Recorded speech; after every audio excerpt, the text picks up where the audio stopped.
আসসালামু আলাইকুম, hello friends. আজকের ভিডিওতে পিসিওএস থেকে প্রাকৃতিক উপায়ে মুক্তি পাওয়ার কিছু কার্যকারী উপায় সম্পর্কে আলোচনা করব। তবে ভিডিওটি প্রথম থেকে শেষ পর্যন্ত দেখুন, like, share, subscribe and bell আইকনটা টিপুন। পিসিওএস ঠিক করতে প্রথমে আপনার খাবারে গুরুত্ব দিতে হবে। 70 to 80% ক্ষেত্রে ইনসুলিন রেজিস্ট্যান্স থাকে। তাই আপনি চিনি, ময়দা, সাদা ভাত, বিস্কিটস, কেকস, মিষ্টি পুরোপুরি নতুবা অনেক কমান।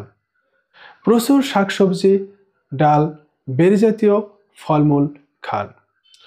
পুদিনা পাতা তার সঙ্গে দারচিনি মিক্স করে আপনি চা খেতে পারেন। এগুলো আপনার টেস্টোস্টেরন হরমোনটা ব্যালেন্স রাখতে সাহায্য করবে। আর আপনি প্রত্যেকদিন সকালে 1 চা চামচ অ্যাপল সাইডার ভিনেগার আপনি 1 গ্লাস জলের সাথে মিক্স করে আপনি খান। এর সঙ্গে কিছু সাপ্লিমেন্ট যেমন vitamin D, magnesium, omega 3 fish oil এগুলো আপনি খেতে পারেন। ডেইলি 15 থেকে 20 মিনিট আপনি হাঁটুন আর আপনি ওজন তোলা এক্সারসাইজ করুন, অ্যাটলিস্ট সপ্তাহে 3 থেকে 4 দিন। আর আপনি নিয়মিতভাবে 7 থেকে 8 ঘন্টা ঘুমান, স্ট্রেস, অ্যাংজাইটি এগুলা কমান।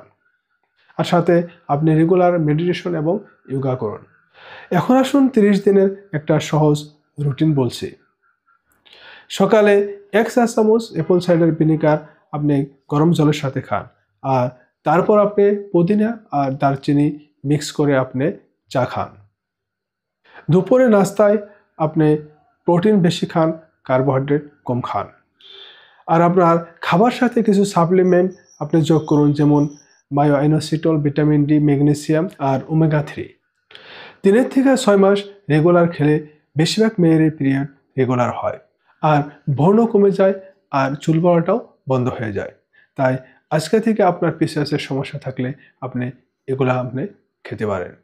আশা করি সবাই ভালো থাকুন, সুস্থ থাকুন। নেক্সট ভিডিওতে আবার দেখা হবে। আজকের জন্য বিদায় নিচ্ছি। ধন্যবাদ।